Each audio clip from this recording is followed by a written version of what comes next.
In this issue of Heroes, Villains, and Artists, comic conventions, we all go crazy for them. Everything we love under one roof. Toys, original art, and of course, all those comic books. We've all been to one, but have you ever been to one at a museum? The Montclair Art Museum in Montclair, New Jersey held their first ever con, but that was just the tip of the iceberg. In September, the museum dedicated just about their entire building to comic book culture, from the birth of Superman to the death of Captain America. It's all there. It's every fan's dream, and we're taking you inside. Heroes, Villains, and Artists starts now.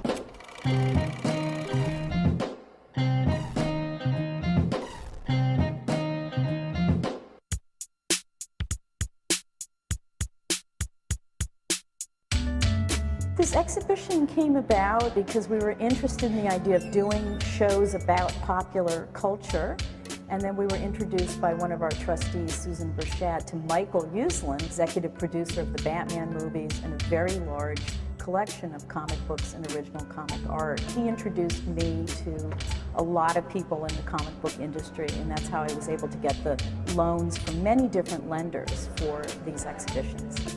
The largest show reflecting culture, the evolution of American comic book superheroes, and that features over 200 objects, comic books, original comic art, large statues, and those range in date from 1938 to the present, and they really present a social history of comics, how they've always kept with the pulse of the times and showed changes in politics and fads and trends of America.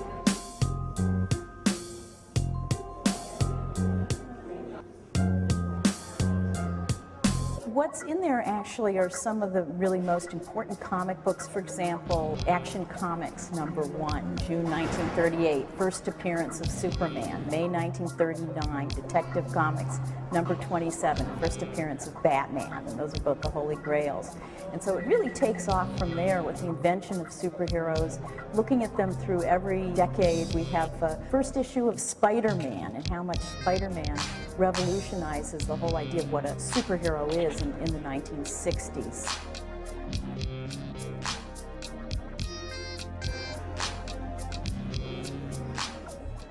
There are a lot of examples of original comic art, the original black and white ink drawings that were the preparatory studies for covers of comic books, interior pages. And when you look at those, you'll see that the quality of draftsmanship is so high. These are works that are superb drawings, and they really stand on their own as important drawings. But the relationship they have to the comic books is so fascinating. I really wanted to ground the show in these original drawings and make the case for comic books as a uniquely American form of art. We do have the Civil War series represented.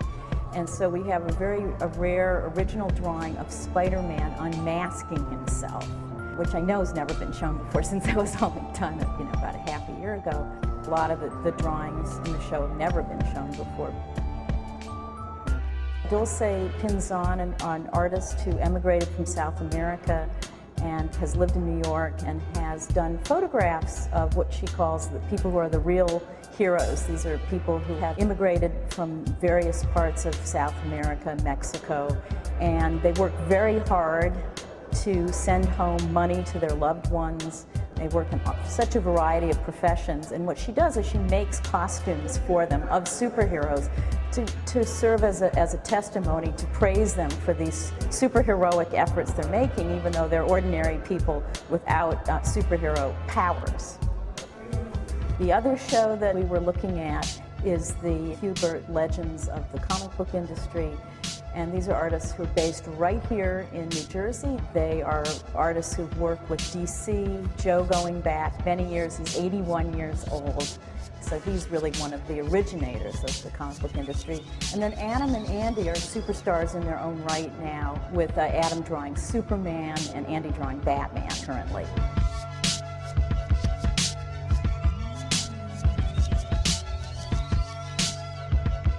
Greg Hildebrandt, Golden and Silver Age Superheroes, and this is a two-part mural inspired by Hildebrandt's love of both DC and Marvel superheroes.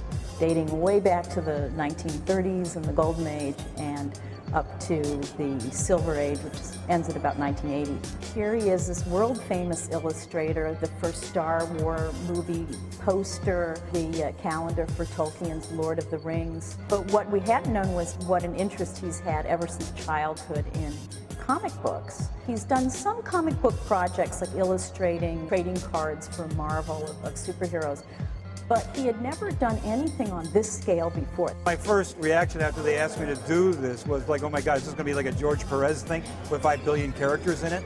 But I had like only a couple of months to do them, so I had to come up with a more limited kind of concept, keeping the characters down to 6 or 7 figures in each grouping, just in terms of time, you know, to get it done. Starting with the DC, it's pretty obvious. Superman's in the middle, then, you know, Batman and Wonder Woman, you're gonna have those 3. And then I wanted the Spectre. I like the Spectre, I always like the Spectre. And not only that, but you could have him real big behind the whole thing, you know? Green Lantern and the Flash, I wanted that Golden Age stuff.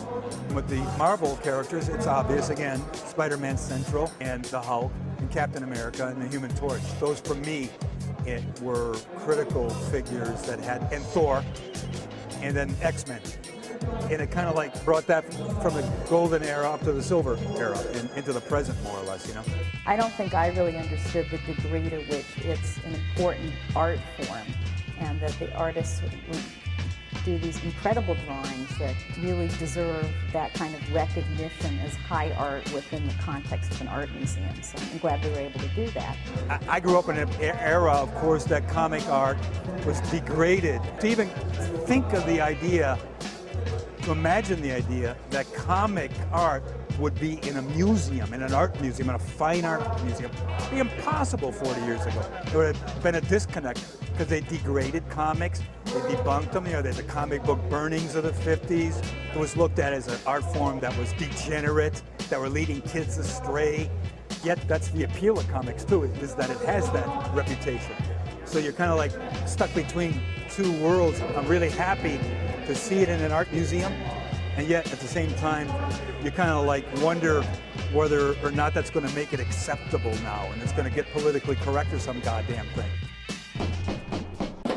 The exhibition runs until January 13th, so you still have plenty of time to check it out. Where else can you see original art from comic book legends like Jack Kirby, Will Eisner, Steve Ditko, and Joe Hubert, all hanging side by side in a museum where they belong? Till next time, sayonara!